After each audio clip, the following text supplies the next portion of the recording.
Hey everyone, this is the first video of the Spirit Well channel, which is spiritual wellness with Reverend Crystal. I am super excited to start this channel for a couple of reasons. The first is I've been, I've started this kind of, I don't even know what to call it, like system or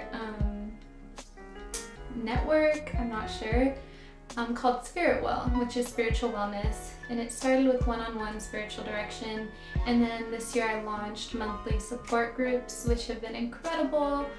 Getting to hear people's perspectives, women who have been experiencing church harm or have religious trauma, and really just trying to navigate how to find spiritual healing from all of that. Because I believe church should be a sacred space, a space where anybody who's hungry can come to the table, and nobody should deny you of a reality of you being hungry.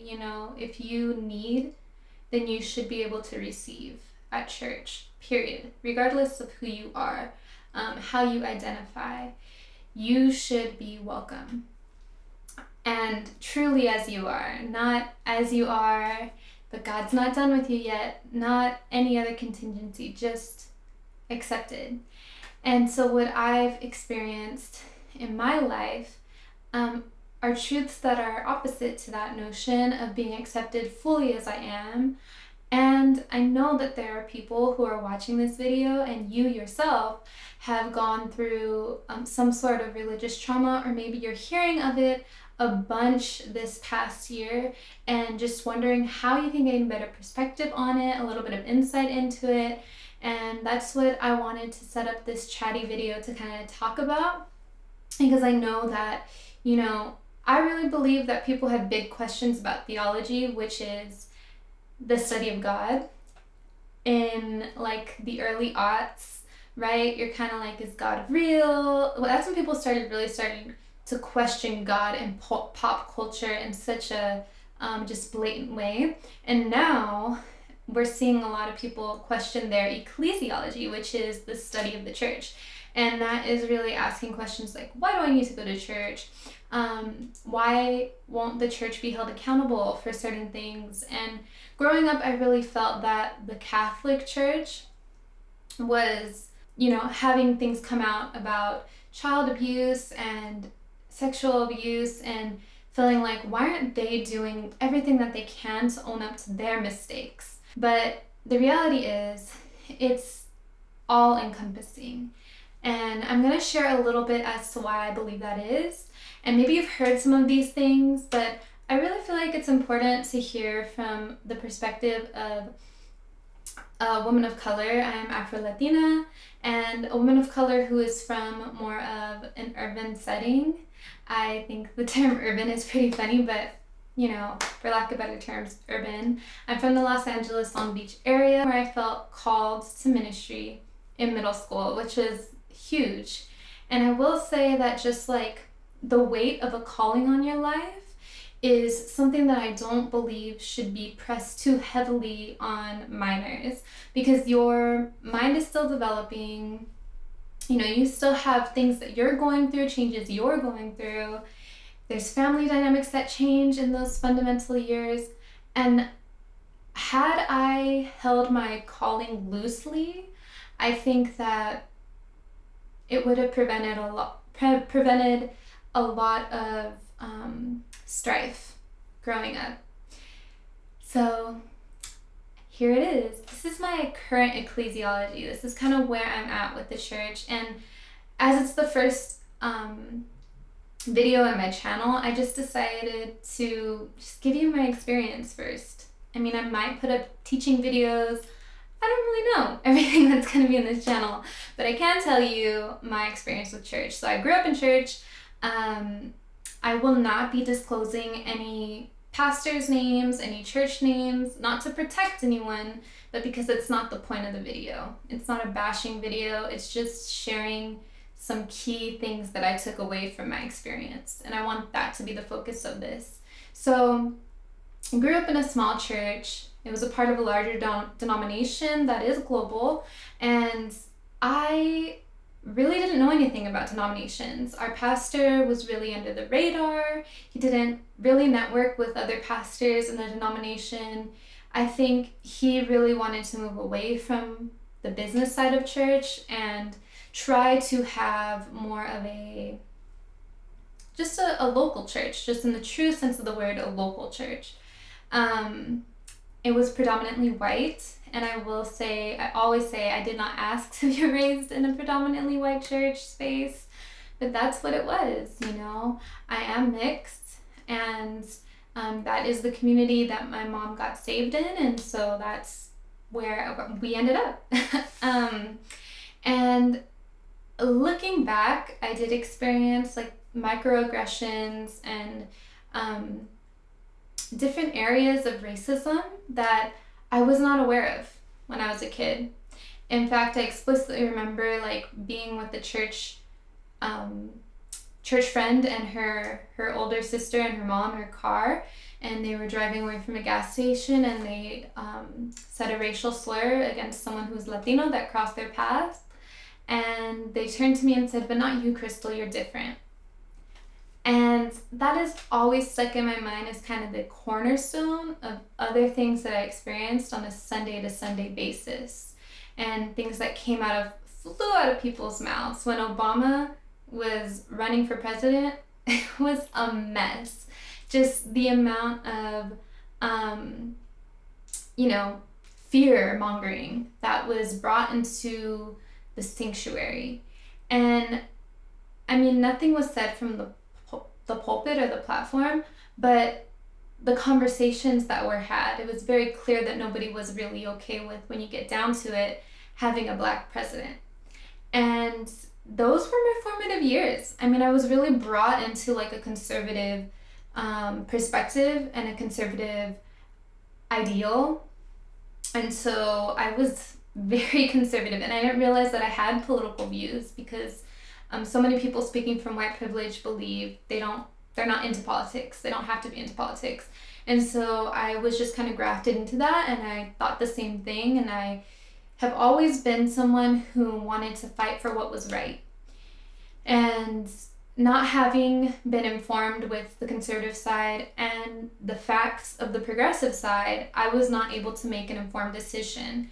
I had a very clear bias spoken to me about conservative ideals, and that's what it was. So that was kind of the culture of the church I was raised in, right? So that was from like 0 to 18. I was raised in that kind of a church. And later,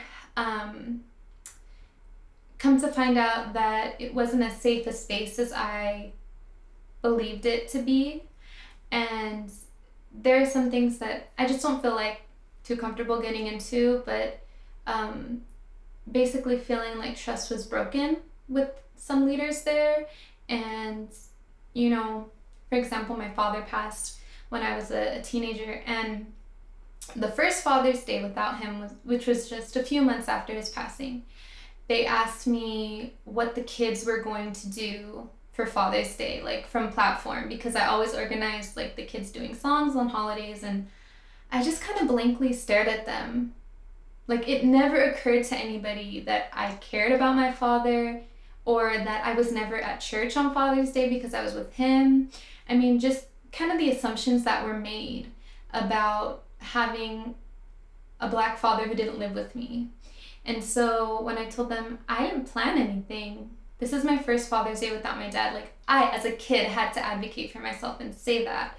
They were like, oh, okay, yeah, no apologies. When he passed, senior leadership did not directly approach me. They did go to my dad's services and speak in tongues the whole time. And if God is as all-encompassing, as big as we believe God to be, then, if something's a little strange and different, then that should be okay. But that was my 0 to 18 church setting. And when I turned 18, I moved to Australia and did a college program there for a semester, and not really understanding the cultural shift and toll it would take on me, a kid originally from the Long Beach area, moving to a very, very affluent area in Australia to serve in a church that was like 100 times bigger than the church I grew up in. Like, their connect groups are probably the size of my whole congregation from my hometown. Like, it was just such a big shift. And going into it, I really felt like I didn't know what to expect from these people. I expected them to be not genuine because I had visited big churches back in Southern California and just got totally fake vibes from people. But when I went, I felt like people were pretty genuine with me. And again, just microaggressions and you're so exotic and wow, you're black and Mexican. Ooh, how exotic. You know, just those kinds of phrases were often tossed around. And just a very forced sense of community in a lot of ways. I think I did walk away from it finding a handful of friends that I still keep in touch with to this day. But I wouldn't say that all of them are committed to understanding what it means to be an inclusive space for Black, Indigenous people of color as the church. You know, I don't think that was a big emphasis. Although there were people from all around the world at that college, there was no way of understanding that, like, the difference between a melting pot and a mix of salad. Like, a mix of salad, you have a bunch of different vegetables represented, but they're not blending into one type of consistency. You know, the tomato is still round, the salad is still crunchy. With the melting pot, everybody's melting into a liquid, into one thing. And I think that that was very much the culture of that college, was everybody's melting into one thing. But at the time, I thought, like, this is the model of church. Like, you know, we're in at a certain time, we're out at a certain time, there's multiple services, so you can go at your convenience. Like, it just felt so, like, cater to people and entertain people to keep them engaged so that they can still be interested in the gospel and then go home and read their Bibles, right? That was kind of like the idea, is like hooking people. Like, even in high school and college, I worked for a parachurch that partnered with schools to evangelize. And it was always like, hook people with free pizza at your rallies and then make them stay for the message. And I always felt uncomfortable about that. I felt like I was tricking people, and that feeling is right. Like, you are tricking people. You're telling them, come for free pizza, but you can only get it if you sit through the whole message. And that's kind of taking people's choice away from them at that point. So I walked away from that experience believing it was the model of church. Came home to a different small church, and, you know, the family I formed at that church, I still have to this day. I feel like the community, beautiful. I think the system that small church and other small churches like it are operating under can cause harm. You know, it's expecting to perform a certain way, to uphold a certain image or status quo, which, if you were raised in church or if you have a church experience, you know exactly what I'm talking about. Like, certain things can't be said from pulpit, right? Like, we all know the no-nos that are not to be said from pulpit. Curse words, anything really about sex, you being shame-free about your past, meaning you share your life experience before knowing Christ in its full entirety. You don't cut corners, you just share. And, you know, certain things are upheld and protected in that system of church. And that's what I found at that smaller church when I was going through college and I was involved in this church. And my husband and I were going to leave, and we kept trying to schedule a time with the leaders to let them know that we were wanting to move on to another church. And they kept not following up with us, not scheduling a time. And at the time, we were youth leaders, so we didn't want to just leave our team without letting them know with ample time. So we told our youth leaders first, our team, and then the leaders of the church were able to meet with us. And so we meet, and all of a sudden, those church leaders tell us, you never tell your team before your leadership that you're leaving a church. We forgive you, but you never do that. And I just felt like, I get it, but we tried to schedule a time with you, and like, we had a specific time that we wanted to leave. And penalizing people for that, I don't believe is fair. It put an immense amount of pressure and guilt on me specifically. I won't speak for my husband, but for me, it did put a big sense of guilt, like, oh man, I didn't follow protocol, right?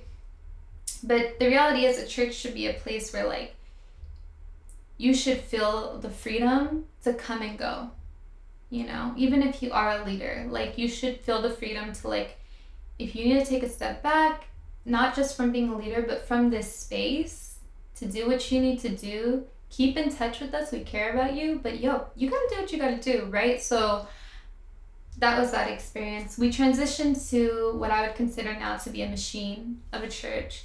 And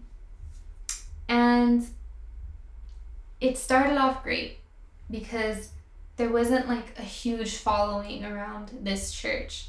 The pastor was very well known, but there wasn't a huge following. And what was so crazy was that when I was in Australia studying ministry, I wanted to implement like a church, like this church. I wanted it to be in this side of town and appeal to people with broken dreams. And that's exactly what this pastor was preaching. And I said, well, God put this in my heart, so I'm meant to be here. We go. I'm a local, right? Like, I'm a native to LA. I was treated like a complete stranger. I didn't dress like everybody else dressed, and I didn't care. And I was expected to, serve all day if I wanted to show that I was committed to the church and that I had what it took to be a leader, a volunteer leader, mind you. And that's just not something I could mentally or emotionally afford, to be volunteering from like 7 a.m. to 10 p.m. It was unrealistic. Even to be there the whole morning, like 7 to 12, was stretching for me. I was going through a really, really rough time with my depression. And so I was real with my leaders. I said, I can only commit to this. And the idea was kind of like, fine, but don't expect to be promoted. Took a step away from that church for a little bit, came back. A girl who had only been serving for like 2 or 3 months became a team lead. She was blonde, white, and she had time to serve. She had the capacity to be there all morning, and so she became a team lead. And I felt like, me being a Bible college student, having years of experience, on my way to be a licensed minister, definitely should have been offered a leadership position. I had the qualifications for it.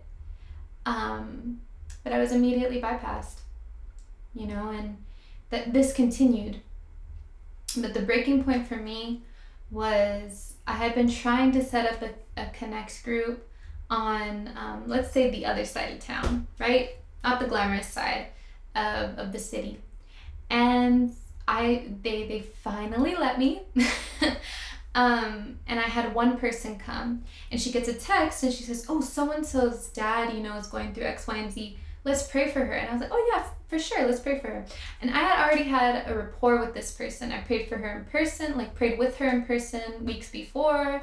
I thought that we were friends. So the next week I show up to church and I say, hey, I've been praying for your family. And she goes, how did you know that? And I said, so-and-so told me that you sent out a prayer request, and I didn't get it, but I've been praying for you. And she was like disgusted with me. Like, her face was just like, who do you think you are? And I was like, yo, okay. Had somebody else come up to me and say, Crystal, where did you get that information from? Did you get it from the prayer database? And I was like, I am not snooping into anybody's business. I'm just telling this woman that I'm praying for her. And this just that was what broke me. I said to my husband, we need to leave. Like, this is ridiculous. Like, this is church. I understand if somebody says, like, hey, you know, I didn't really give you permission to pray for me. But the disgust, the investigation, just the idea of me not feeling welcome overall at that place just made me feel like I can't be here anymore. You know, and our pastor was always seeming to push himself, his book, his friends, his A-list people he was mentoring, but he couldn't give the members of his congregation the time of day. That stuff really wore on me, because I believe that I was meant, like I was born, I was put on this earth to be a pastor. And I was constantly overlooked, constantly told that this is my David in the field hour, this is my time to be humbled, and whatever else. And I walked away from it like thinking, this can't be all there is. You know, this can't be all there is. You know, this grind culture that's built and baked into church. Like, you have to prove yourself, you have to hustle, you have to put in the time, the grit, the hard work. All of that is crap. What we need to do is show up as we are. What we need to do, what's required of us, is to love mercy, act justly, and walk humbly with our God. That is what we are supposed to do. We are here to bring spiritual healing to others, that which we have received. And when I don't see that going on, I have questions. And that has been my church experience, folks. My Instagram handle used to be Church Girl Lukey. That's my maiden name.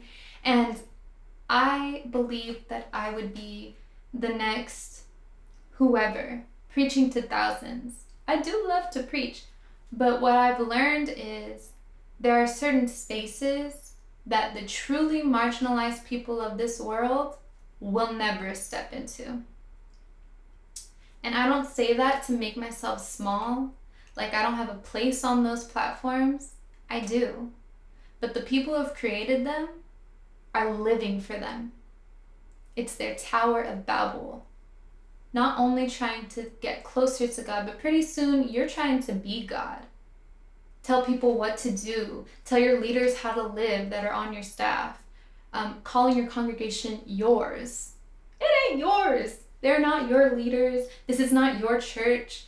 I tread very lightly with that language, you know, as a pastor. And I have felt more fulfillment in seeing people find spiritual healing and refreshment through conversation than I have preaching. If you love your message more than the people in that audience, you're doing it wrong. And there are so many pastors who will tell you, you know what, I do love those people more than I love the message itself. But yet, the first thing they tell you, I got this great series for you. Go ahead and write down in your notebook the title of my message is. It's just all about a show. And they will fight it till they're blue in the face. But the thing about greed is, you don't know you have it.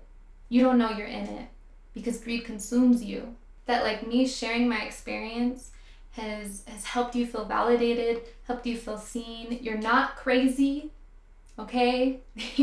There are things that go unnoticed. And there are people that are left forgotten. But God has not forgotten you. God sees you. God knows you. God loves you. And it's your voice. It's you speaking up. It's you taking up space. It's you building a table after you've been rejected at theirs for people like you to be welcome. It's all those actions that are going to help build the church and are going to help bring restoration. And I hope, again, I hope that it helped you. See ya.